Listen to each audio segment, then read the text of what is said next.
Hey family, welcome back to another video. If you're new here, hi, I'm Autism Mom. On this channel, we talk about autism and everything in between. If you'd like to be part of the family, click that subscribe button and hit the notification bell so you know whenever I post another video. So today's video is titled, This is My House, Why I Place My Son with Autism in a Group Home. And it was written by Tiara Mays, MBA, and it's from AutismParentingMagazine.com. So let's get to the computer and read her story. Hey family, welcome back. So this story is from AutismParentingMagazine.com and the author is Tiara Mays and she's an MBA, and the title is This is My House, Why I Place My Son with Autism in a Group Home. So let's get to the story. All parents schedule their kids' departure from their home to be around the age of 18 years. I often joke that my twins have an 18-year contract in my house, and then they get the boot. So it is hard to put into words how that deadline got moved up by 12 years for my son, Prince. I remember when I began thinking about placing my son into a group home. It was due to probably one of the worst arguments in the history of my family. This is the family, I guess. All right. We were celebrating Thanksgiving at my mother's house, and Prince was being himself, the self I am used to. But I often forget how overwhelming his behavior is when you don't spend time with him every day as I do. I do the same thing. I was met with dialogue that stemmed from the fact that I, his mother, needed to figure out a way to get this little boy to act normal in the company of others. Tiara, you need to learn how to control him. Really? Or you need to do your part to control his behavior. As if she could. Quite frankly, that day I was tired. I was tired of always chasing him, trying to keep him calm and holding him down. I was tired, and I never really thought it was a problem letting Prince be Prince when he was in the presence of his family. No one seemed to understand how tired and exhausted I was. I couldn't understand why was his behavior always blamed on me. Up until that point, I had done everything I knew to do for my son. I was taking him to therapy every day in between going to work.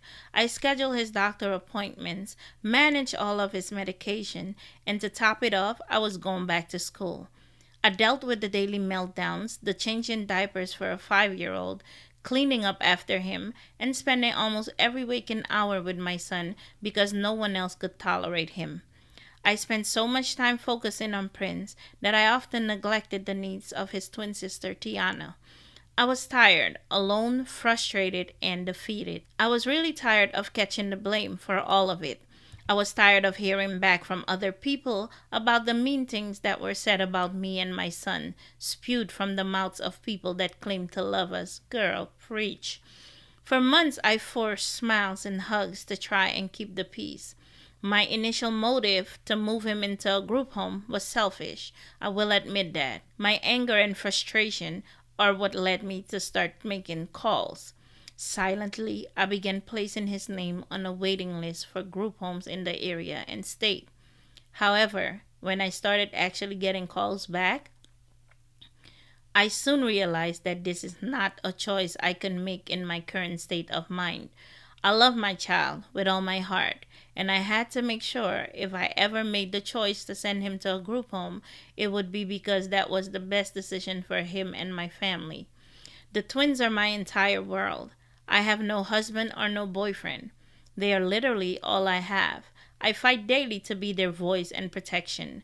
From the moment I realized that my son might have challenges, I have advocated for him. I would not let my baby go into placement until I was sure I had given this everything that I got, and I still had a little bit more to give. For several months, I let the thought of placement escape my mind a bit. I was still talking to homes and being proactive, but I was not ready to take the leap yet if the opportunity arose. Prince started a new medication, and it seemed to work for the most part.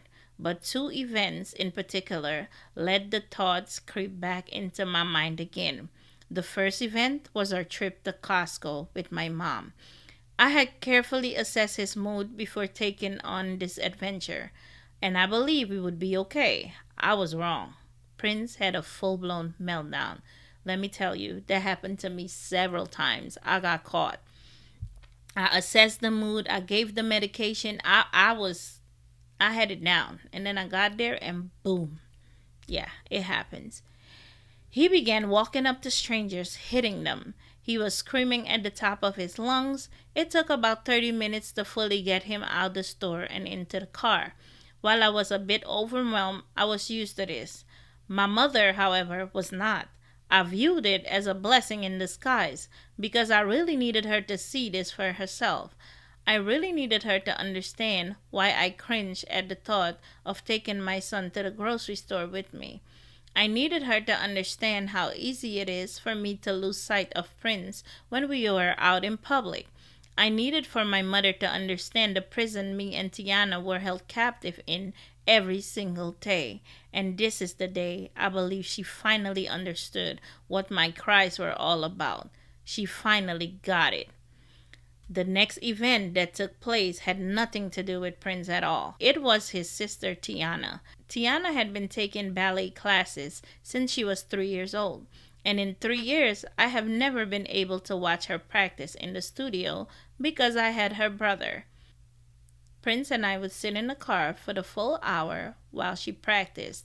She never seemed to mind that arrangement, and I always took for granted that she understood why mommy could not come in with her. Until one day, my baby girl mustered up all the courage she could to ask me, "Mommy, can you come to watch me practice today?" For some reason, this simple request plagued me for days. Because it was such a simple task, and I could not fulfill it for her. She often asked me such simple requests that are normal for a 6-year-old child, but I couldn't accommodate her. Diana is a big dreamer. She wants her first real vacation to be in Paris. When we go downtown in Des Moines, she always calls it New York City, and I don't have it in me to break her heart. Not one more time. So I don't. Instead, we look at the Empire State Building and pass by Broadway. I began to think about the next 12 years of our lives and how they may play out if the circumstances remain exactly like they are today. I had to have an open and honest dialogue with not only myself, but with my family. Would we ever be able to go to Disneyland, birthday parties, basketball games, or really anything outside the four walls of my home? Would I ever be able to get a full night's sleep without my son waking up at 3 a.m., unable to fall back asleep? No, you won't.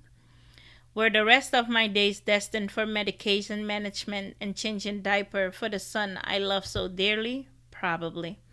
Would I ever be able to progress in my career and create generational wealth for my family? Would my daughter ever get a fair shake at a normal life if all my time and efforts were focused on solely my son? No. For my sanity, I had already taken Prince out of 3 very much needed therapy programs in order to go to work more. Prince needed more attention and care than I could provide alone. And as it stood, Prince got 90% of me and Tiana got the remaining 10%. The older Prince got, the more evident his needs became. He would always need assistance well past the age of 18, and I could no longer neglect one child to take care of the other. They both deserved better, and I was determined to make sure they would get it. Imagine 2 of your kids are in extreme danger. They are hanging from the edge of a cliff, and the only thing keeping them alive is your firm grasp of each of them. You are doing your absolute best to hold on to both of them, but after some time you realize in order to save one, you have to let go of the other. How does any parent decide which child to save and which one to let go of? As caregivers, these questions at first sound so selfish to ask, and guilt fills your entire body. I spent all of my time making sure that I was doing what was best for Prince. I forgot to make provisions for myself and Tiana. Girl, preach. I had to face the fact that in some aspect I had let Tiana fall off the cliff in order to save Prince. This was the wrong approach. My thinking needed to shift. I needed to create a plan that was best for all of us. Thus, I began to search for long-term group home for Prince. Every family dynamic is different, but no parent should ever have to make the choice of figuring out which child to save. Making the decision to move Prince into a group home was the hardest choice I have ever made in my life. I still struggle at night knowing that he's not at home and can't come to my room and find his mama. But I rest easy knowing that he is with staff that is trained to handle his behavior and make sure that he gets everything he needs. Not to mention, he loves living in a house where he can be himself unapologetically. Prince is doing great in his new home, and every day I learn to cope with our new situation a little better. I look forward to being mom to my kids again, and not that crazy lady they used to live with. I didn't have to let him. Instead, I found help so that I could save them both. Wow, what a powerful article. Whew, child. So I'll put a link to this article in the description below. And this is Tierra May's story. I think it is a wonderful story. It is realistic things that special need parents face. These are one of the things that we as special need parents face. And making a choice to put your child in a special need home or a group home is not an easy choice. But if you have to choose to save yourself or your child, and there is a way to save both of you, wouldn't you take advantage of that? Wouldn't you save you both? So I think she did what was best for her family. Let me know what you think about this story in the comment section below, and let's get this discussion started. If you were in her situation, what would you have done? Alright guys, thank you for listening, and I'll catch you in the next video. Bye.